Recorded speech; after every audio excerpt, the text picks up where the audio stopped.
नमस्कार दोस्तों, university academy YouTube channel में आप लोगों का स्वागत है।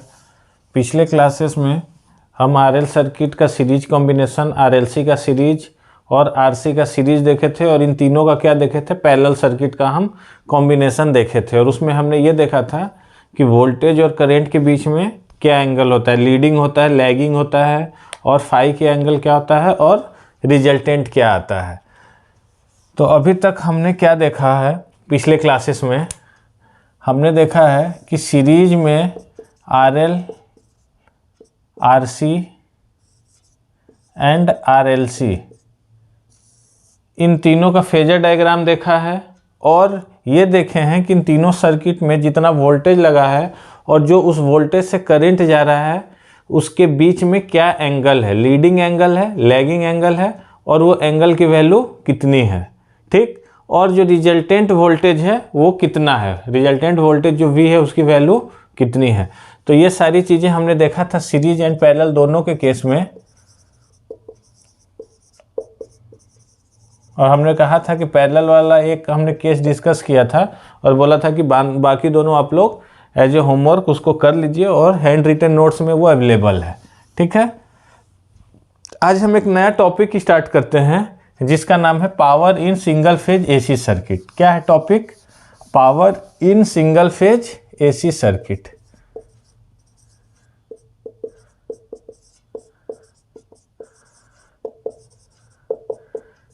एसी सर्किट में, सिंगल फेज एसी सर्किट में क्या होगा पावर, क्या होगा पावर का फॉर्मूला, कितने तरीके के पावर होते हैं और उसका फॉर्मूला क्या होता है, उसको कैसे डिराइव करते हैं, ये सारी चीज़ें हम आज देखेंगे। जैसा कि हमने डीसी सर्किट में देखा था पावर की वैल्यू VI होती है और वहाँ बस एक ही तरीके का पावर आता है, वहाँ बस एक ही तरीके का पावर आता है, नॉर्मल पावर बोलते हैं, डीसी पावर बोलते हैं, जिसकी वैल्यू VI भी होती है, V²R भी होती है, I²R भी होती है। अलग अलग तरीका है एक्सप्रेस करने का, लेकिन पावर एक ही तरीके का होता है। बट एसी सर्किट में कितने टाइप के पावर डिस्कस करेंगे? एक हो गया इंस्टेंटेनियस पावर। इंस्टेंटेनियस पावर मतलब किसी इंस्टेंट पे, किसी इंस्टेंट टाइम t पे क्या पावर होगी, टाइम t बदलेगा उसकी पावर बदलेगी। बट डीसी में ऐसा नहीं था, टाइम के साथ डीसी में पावर वेरी नहीं किया था। डीसी में क्या बोले थे, पावर बराबर V और I, पावर बराबर क्या होता है V और I। बट एसी में ऐसा नहीं है। देखते हैं एसी में क्या क्या है। एक तो इंस्टेंटेनियस पावर, दूसरा हम पढ़ेंगे एक्टिव पावर। एक्टिव पावर को ही हम बोलते हैं रियल पावर, अलग अलग नाम है इसी का। बहुत लोग बोलते हैं true power. Active power, real power, true power एक ही चीज़ है, एक ही फॉर्मूला इसका डिराइव होगा, अलग अलग बोलने का तरीका है। तीसरा है एपरेंट पावर।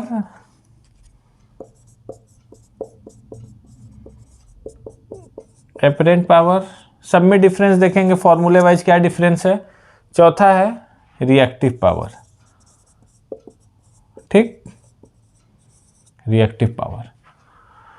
और इसी के साथ एक और टर्म देखेंगे पावर इन एसी सर्किट के साथ, देखेंगे पावर फैक्टर। किसी एसी सर्किट में पावर फैक्टर क्या होता है, पावर फैक्टर का फिजिकल सिग्निफिकेंस क्या होता है, पावर फैक्टर मतलब क्या समझते हैं हम, और पावर फैक्टर का फॉर्मूला क्या होता है, ठीक है। तो ये सारी चीज़ें आइए हम डिस्कस करते हैं एक एक करके। सबसे पहले इंस्टेंटेनियस पावर।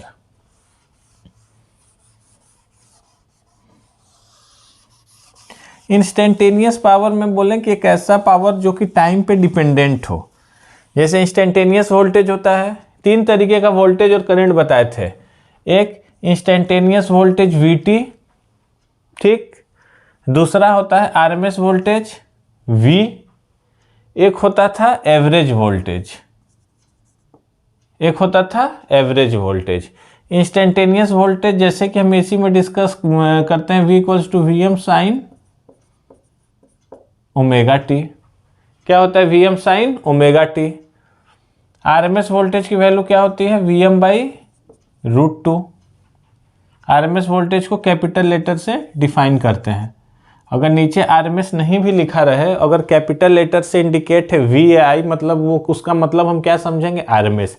आरएमएस का वैल्यू क्या होता है, जो इंस्टेंटेनियस वोल्टेज में मैक्सिमम पीक वैल्यू होती है VM डिवाइडेड बाई √2, ये सब बता चुके हैं। और एवरेज क्या क्या होता है, 1 टाइम पीरियड, किसी पर्टिकुलर टाइम पीरियड में इसको इंटीग्रेट कर देते थे।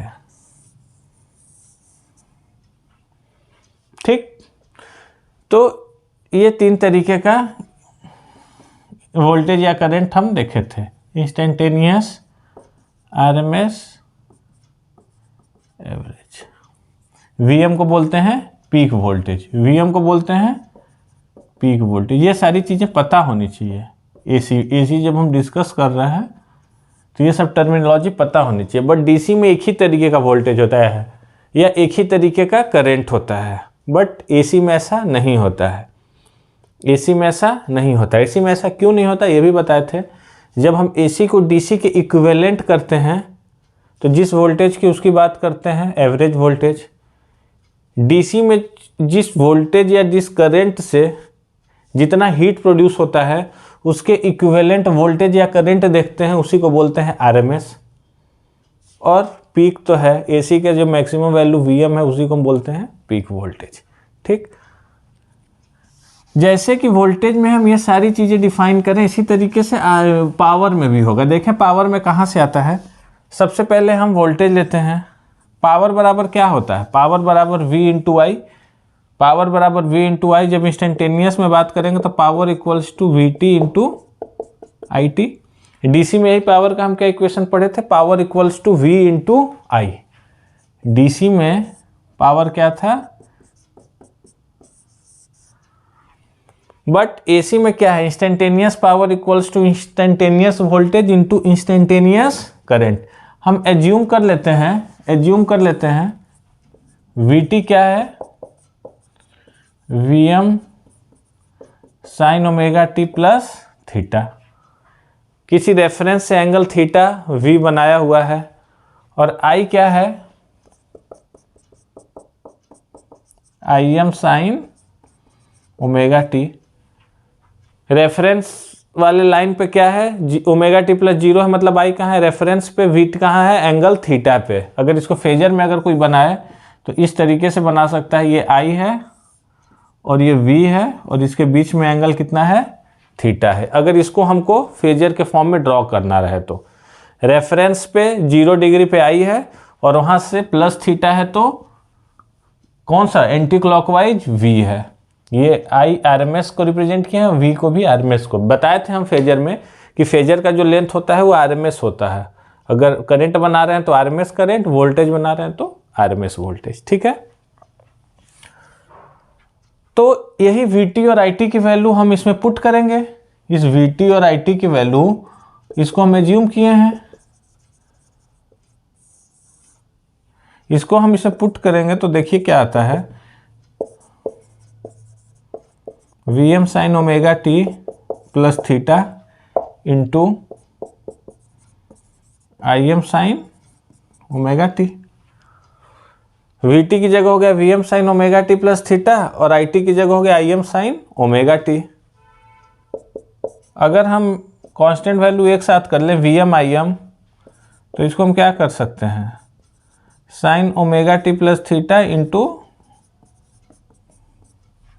यही क्वेश्चन है, लिखने का तरीका है। VM के पास Im को कर दिए और दोनों साइन वाले टर्म को एक तरफ कर दिए। ठीक है, अब देखिए ये कौन सा ट्रिग्नोमेट्रिक फॉर्मूला हो जाएगा, sine C into sine D, sine C into sine D। तो ट्रिग्नोमेट्रिक में जिसको नहीं पता होगा एक बार फॉर्मूला रेफर कर लेना। Sine C into sine D का फॉर्मूला होता है cos C minus D, cos C minus D, फिर minus cos C plus D और होल डिवाइडेड बाई 2। ये फॉर्मूला होता है sine C into sine D का। ये C है और ये D है। C की जगह ωt प्लस थीटा, D की जगह ωt। तो हम फॉर्मूला लगा देते हैं यहाँ पे, cos C minus D omega T plus theta minus omega T, क्या बच गया theta, minus cos omega T plus theta और plus omega T, C plus D करना है ना, तो माइनस, तो क्या हो जाएगा cos 2 omega T plus theta और डिवाइडेड बाई 2 है, तो ओवरऑल 2 यहाँ लिख लिए। ये चीज़ें अभी तक क्लियर हुई। पी टी इक्वल्स टू,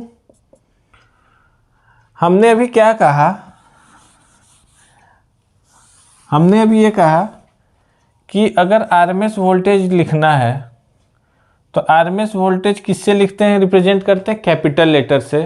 अगर आरएमएस वोल्टेज है तो कैपिटल वी होगा, अगर आरएमएस करंट है तो कैपिटल आई होगा। नीचे अगर आरएमएस छोटा लिख भी सकते हैं या नहीं भी लिख सकते हैं, कैपिटल मतलब हम समझ सकते हैं।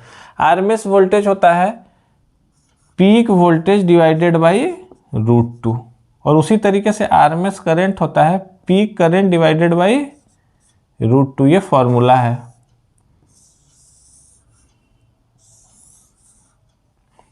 ठीक, तो क्या हम 2 को √2 इंटू √2 लिख सकते हैं? सिंपल मैथमेटिक्स है। 2 को हम सिंपली क्या लिख सकते हैं, √2 इंटू √2, √2 कितना हो जाएगा 2 हो जाएगा। तो हम क्या किए, इसको हम कर दिए √2 इंटू √2, अंदर वाला टर्म भी एज इट इज रखते हैं।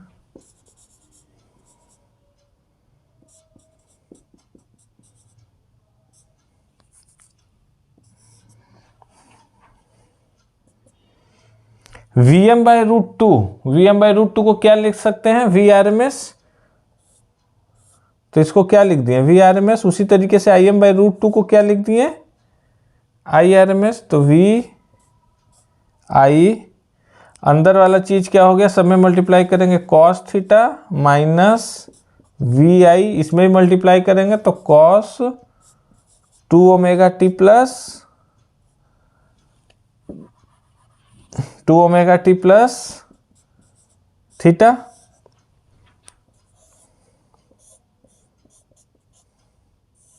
ये क्या आया, इंस्टेंटेनियस पावर। ये कैसा पावर आया, इंस्टेंटेनियस पावर। ठीक, तो इंस्टेंटेनियस पावर का रिजल्ट हम डिराइव कर दिए, P T equals to V I cos theta minus V I cos 2 omega T plus theta. ठीक, अगर हमको सेकेंड चीज निकालते हैं एवरेज, सेकेंड चीज निकालते हैं एवरेज पावर। एवरेज पावर को ही हम क्या बोले थे, इसी का नाम है रियल पावर, इसी का नाम है ट्रू पावर।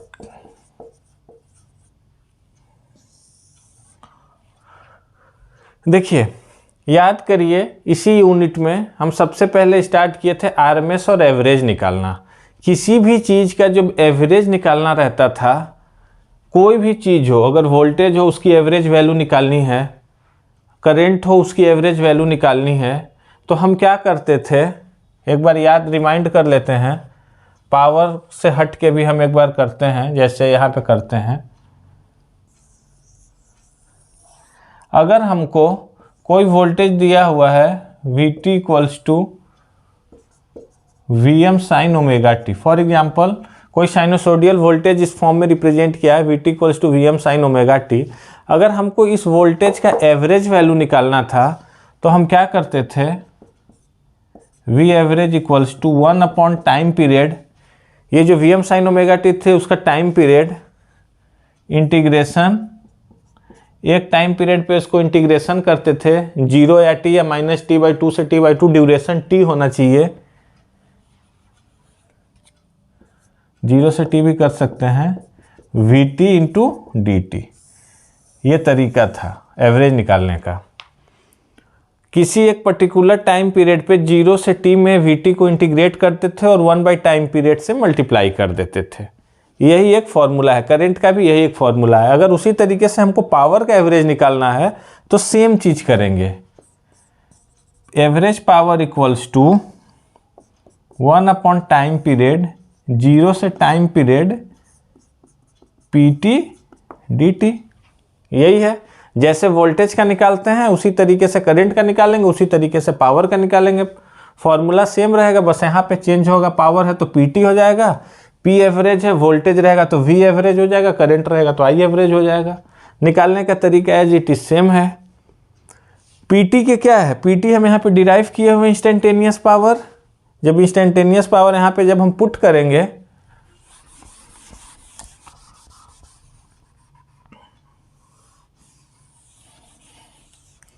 जब हम इसमें पुट करेंगे तो 1 upon time period V I cos theta minus V I cos 2 omega T plus theta. ठीक,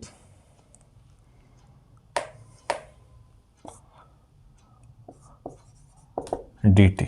बस हम पी टी की जगह ये वाला टर्म रख दिए, V I cos theta minus V I cos 2 omega T plus theta D T. जब हम इसको हम इंटीग्रेशन को दोनों में कर देंगे अलग अलग टर्म में, तो ये हो जाएगा V I cos theta D T minus integration 0 से T V I cos 2 omega T plus theta D T.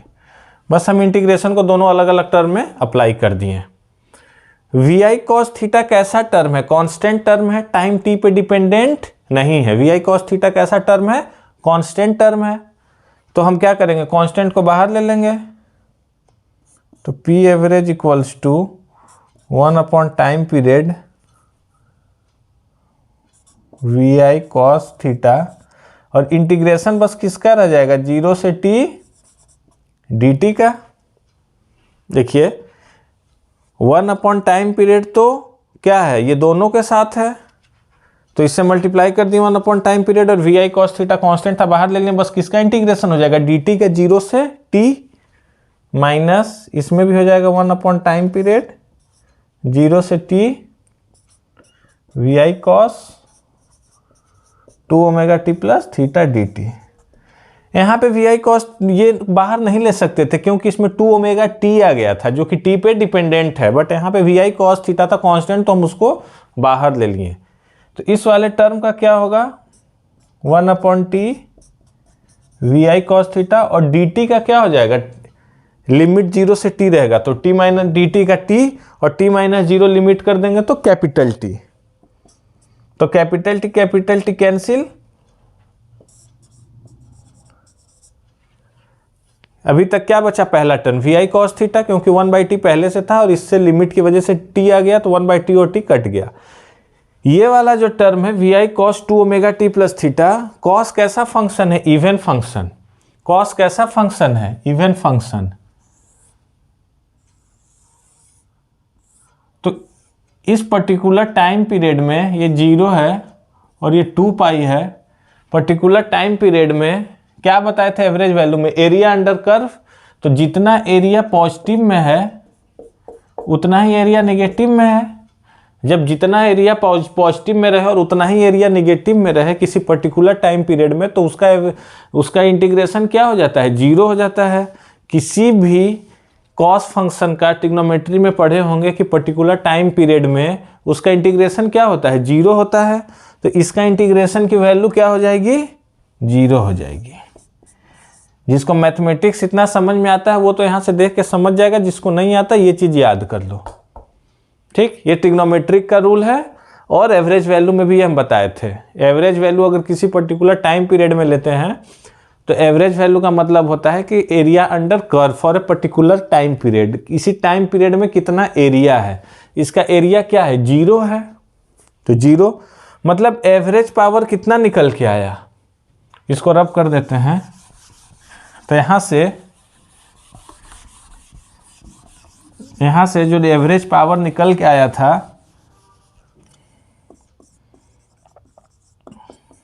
V I cos theta, ये फॉर्मूला एकदम याद होना चाहिए, very important. Average power, real power, true power. इसमें V क्या है, RMS voltage. V क्या है, आरएमएस वोल्टेज। I क्या है, आरएमएस करंट। थीटा क्या है, angle between V and I, ये जो हम शुरू में बनाए थे, अगर ये आई है तो ये वी है और ये एंगल थीटा, उसी एंगल का कॉस वैल्यू लिया है। ठीक, तो ये किसका टर्म आ गया, V average V I cos theta. कैसे आया, अभी डिराइव किए एवरेज वैल्यू से, अभी डिराइव किए हैं एवरेज वैल्यू से, ये आया। अभी हम डेरिवेशन रब कर दिए हैं, जिसको नहीं समझ में आया वीडियो में बैक करके देख ले, ये आया, नोट्स में भी ये अवेलेबल रहेगा। ठीक, अभी तक हम क्या क्या देख लिए कि इंस्टेंटेनियस वैल्यू देख लिए, एक एवरेज वैल्यू देखें। आइए हम तीसरे नंबर पे देखते हैं एपरेंट पावर। अभी इंस्टेंटेनियस पावर देखें, एवरेज पावर देखें, अब हम देखते हैं एपरेंट।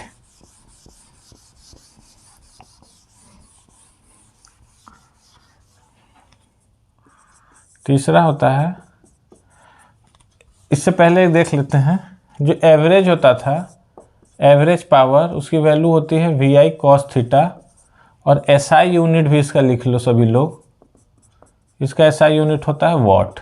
इसका एसआई यूनिट क्या होता है, वॉट। ये रियल पावर होता है, ट्रू पावर होता है, इसका एसआई यूनिट क्या होता है, वॉट। ठीक, कैसे आया था, प्रूफ कर दिए हैं। थर्ड है एपरेंट पावर। एपरेंट पावर या इसको बोलते हैं टोटल पावर। देखिए क्या है ये, जैसे कि डीसी सर्किट में जो टोटल पावर होता है वहाँ तो एक ही तरीके का पावर ही होता है, तो उसी को हम बोलते हैं टोटल पावर। टोटल पावर की वैल्यू होती है V इंटू आई। V भी डीसी में रहता है और करंट भी डीसी में रहता है। Voltage in DC into current in DC बराबर पावर। बट हम जब एसी में बात करते हैं, जब हम एसी में बात करते हैं तो हम डीसी वैल्यू नहीं बात लेते हैं। एसी में जो डीसी के इक्विवेलेंट वैल्यू लेते हैं वो हम आरएमएस वैल्यू लेते हैं। एसी में जो वैल्यू हमको डीसी के इक्विवेलेंट लेना है वही तो आरएमएस होता है। डीसी में करंट की वजह से जितना हीट प्रोड्यूस हो रहा है, अगर उतना सेम हीट हमको एसी करंट से फ्लो कराना है तो वो एसी करंट को ही हम आरएमएस करंट बोलते हैं। एकदम सिंपल लैंग्वेज में अगर समझें डेफिनेशन, अगर डीसी में करंट आई से जितना हीट प्रोड्यूस हो रहा है, अगर एसी में भी हमको सेम हीट प्रोड्यूस कराना है तो उसके लिए जो करंट देंगे उसी को हम बोलेंगे आरएमएस करंट। ठीक, ये डेफिनेशन बता रहे थे। तो उसी तरीके से एपरेंट पावर हम एसी में एस से लिखते हैं और जिसको हम बोलते हैं V R M S into I R M S. V R M S into I R M S, simple. और इसका एसआई यूनिट होता है, इसके बहुत डेरिवेशन की ज़रूरत नहीं है, वोल्ट एम्पियर। एसआई यूनिट क्या होता है, वोल्ट एम्पियर। अगर हमको कोई आरएमएस वोल्टेज दे दिया और आरएमएस करंट दे दिया और हमसे बोला कि एपरेंट पावर निकालो, तो हम क्या करेंगे, दोनों को एज इट इज़ मल्टीप्लाई कर देंगे। अगर हमसे फॉर एग्जांपल कोई क्वेश्चन दे दिया V R M S equals to 10 volt, I R M S equals to 5 ampere और theta between V and I equals to 30 degree, अगर हमसे एपरेंट पावर पूछा तो हम बस क्या करेंगे, वी आर एम एस और आई आर एम एस को मल्टीप्लाई कर देंगे। कितना हो जाएगा, 10 और 5 50 वोल्ट एम्पियर। अगर हमसे कोई पूछ देगा रियल पावर तो क्या करेंगे, V into I into cos theta, तो 10 इंटू 5 इंटू कॉस 30, कॉस 30 1/2 मतलब 25 वाट। रियल पावर 25 वाट और एपरेंट पावर 50। एपरेंट पावर में बस वोल्टेज और करंट का आरएमएस वैल्यू को मल्टीप्लाई कर देते हैं, रियल पावर में दोनों को मल्टीप्लाई कर देते हैं, साथ में जब एंगल वी और आई के बीच में दिया रहेगा उसका कॉस वैल्यू लेके मल्टीप्लाई कर देते हैं एज इट इज। ठीक, यही हो गया हमारे पास एपरेंट पावर। एसआई यूनिट क्या है, वोल्ट एम्पियर। ठीक, रिएक्टिव पावर पे आने से पहले एक और चीज हम समझ लेते हैं, एक टर्म समझ लेते हैं, power factor. Power factor define करने को आता है एग्जाम में, पावर फैक्टर। डेफिनेशन सब हैंड रिटन नोट्स में अवेलेबल है पीडीएफ फॉर्म में, डिस्क्रिप्शन बॉक्स में जाके वहाँ से आप लोग उसको डाउनलोड करके स्टडी करिए और उसमें सब लिखा हुआ है, हम समझा देते हैं पावर फैक्टर क्या है। पावर फैक्टर किसी सर्किट का निकालना है, इसका मतलब अभी तक हम दो पावर पढ़े हैं, एक एपरेंट पावर मतलब टोटल पावर, और रियल पावर मतलब यूजफुल पावर, जितना पावर क्या हो रहा है यूजफुल है, जितना हम काम में ले रहे हैं। एवरेज पावर जितना हमको काम है, और SI और S एपरेंट है टोटल पावर। तो पावर फैक्टर क्या होता है, टोटल पावर में से हम कितना पावर यूज कर रहे हैं। S तो टोटल पावर है और P क्या है, रियल पावर है। तो टोटल पावर में से कितना पावर हम यूज कर रहे हैं, उसी रेशियो को हम बोलते हैं पावर फैक्टर। तो S कितना है VI, और P कितना था VI cos theta. VI cut गया, पावर फैक्टर क्या हो गया cos थीटा। पावर फैक्टर क्या हो गया cos थीटा, मतलब angle between V and I। Theta किसके बीच का एंगल है, वोल्टेज और करंट के बीच का एंगल है। थीटा किसके बीच का एंगल है, वोल्टेज और करंट के बीच का एंगल है। पावर फैक्टर क्या होता है कि टोटल पावर में से हम कितना रियल पावर यूज कर रहे हैं उसका रेशियो। टोटल पावर नीचे और कितना यूज कर रहे हैं ऊपर, इसी का रेशियो। टोटल पावर VI अभी जो बताएं VRMS इंटू IRMS, और यूजफुल पावर क्या था VI cos थीटा, जो प्रूफ किए थे उसका रेशियो क्या आया, VI कट गया और क्या बचा cos थीटा। ये हमारा क्या हो गया पावर फैक्टर। ठीक,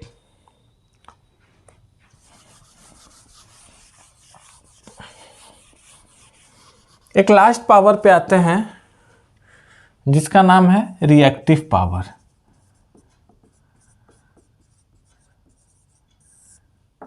हमारे सर्किट में तीन ही एलिमेंट रहते हैं, हमारे सर्किट में तीन ही एलिमेंट यूज में आते हैं, एक R आता है, एक L आता है, एक C आता है। जो पावर R में कंज्यूम होता है उसको हम बोलते हैं रियल पावर। रियल पावर कहाँ कंज्यूम होता है, रेसिस्टर में। जो पावर हमारे रेसिस्टर में कंज्यूम होता है उसको हम बोलते हैं रियल पावर। जो पावर तीनों में कंज्यूम होता है उसको हम बोलते हैं एपरेंट पावर।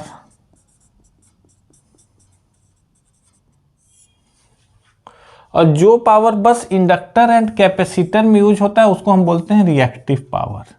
यही डिफरेंस है। इस लेवल में बस इतना ही सीखना है, बाकी हायर लेवल में और अच्छे से इसको सीखना है रिएक्टिव पावर क्या है, बट इस लेवल में इतना ही सीखना है। जो पावर बस रेसिस्टर में कंज्यूम हो उसको रियल पावर या एवरेज पावर या ये टर्म यूजफुल पावर ये सब बोलते हैं। जो तीनों में यूज हो, एलिमेंट में पूरे सर्किट में यूज हो पावर, उसको हम बोलते हैं एपरेंट पावर। जो पावर इंडक्टर एंड कैपेसिटर में ओनली यूज हो उसको हम बोलते हैं रिएक्टिव पावर।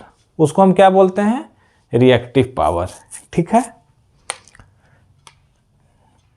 तीनों के जोड़ को जो पावर, तीनों के रिएक्टिव पावर रियल पावर को मिला के हमारा कौन सा पावर बना है, एपरेंट पावर। रियल पावर और रिएक्टिव पावर को मिला के कौन सा पावर बना है, एपरेंट पावर। ठीक है, अब आइए हम देख लेते हैं रिएक्टिव पावर में क्या आता है, इसका फॉर्मूला क्या होता है। जैसे कि हम स्टार्टिंग किए थे क्वेश्चन से,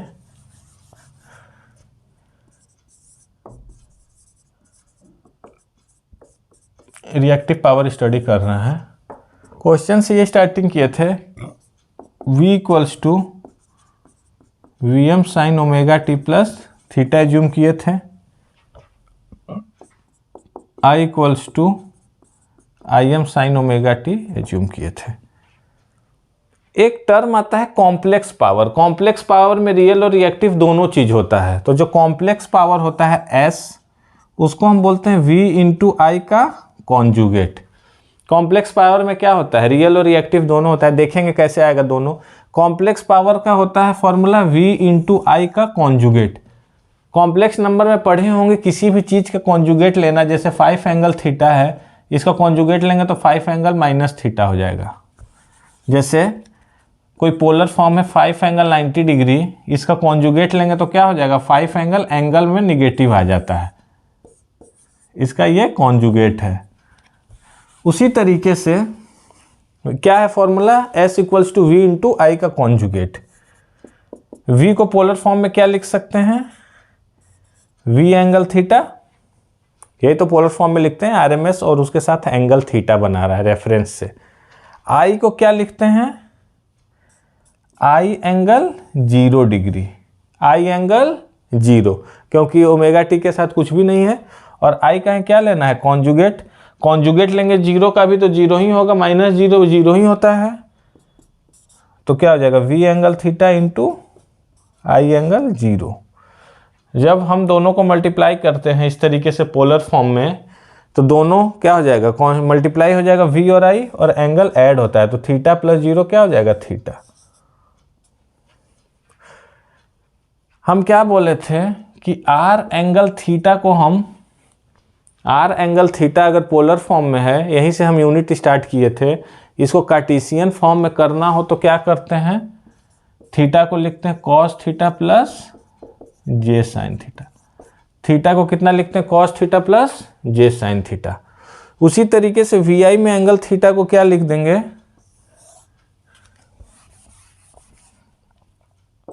VI कॉस थीटा प्लस जे साइन थीटा।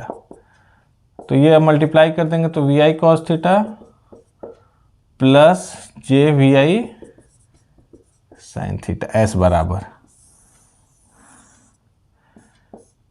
और S बराबर होता है रियल पावर और रिएक्टिव पावर का कॉम्प्लेक्स फॉर्म। एपरेंट पावर बराबर रियल और रिएक्टिव, रिएक्टिव को हम किससे रिप्रेजेंट करते हैं, Q से। तो P क्या आया, VI cos थीटा प्रूव भी किए थे, VI cos थीटा, और रिएक्टिव क्या आया, VI साइन थीटा। रियल का पावर बताया, यूनिट बताया था वॉट, और रिएक्टिव का पावर होगा, रिएक्टिव का यूनिट होगा VAR, वॉर बोलते हैं VAR, और S का यूनिट, S का क्या होगा, VI, और इसका यूनिट होगा वोल्ट एम्पियर। तीनों पावर हम यहाँ पे डिफाइन कर दिए, और सबसे पहले डिफाइन किए थे इंस्टेंटेनियस पावर। ठीक, यूनिट के साथ हम कर दिए, कैसे आया सब बता दिए। कॉम्प्लेक्स पावर क्या होता है, S equals to P into J Q, उसमें रियल और रिएक्टिव दोनों टर्म होते हैं। रियल का हो गया VI cos थीटा, रिएक्टिव का हो गया VI sin थीटा, और दोनों का सम क्या होता है हमारा, apparent power VI। Power factor को डिफाइन कर दिए कि टोटल पावर में से कितना यूजफुल पावर है, तो VI cos theta divided by VI, तो वहाँ से पावर फैक्टर कितना आ गया, cos थीटा। तो ये पावर इन AC सर्किट ये कंप्लीट हो गया एक लेक्चर में। ठीक, इसका क्वेश्चन कर लेंगे, और नेक्स्ट क्लास में हम 3 फेज AC सर्किट स्टडी करेंगे। Okay, thank you. अभी तक हम क्या कर रहे थे, सिंगल फेज AC सर्किट।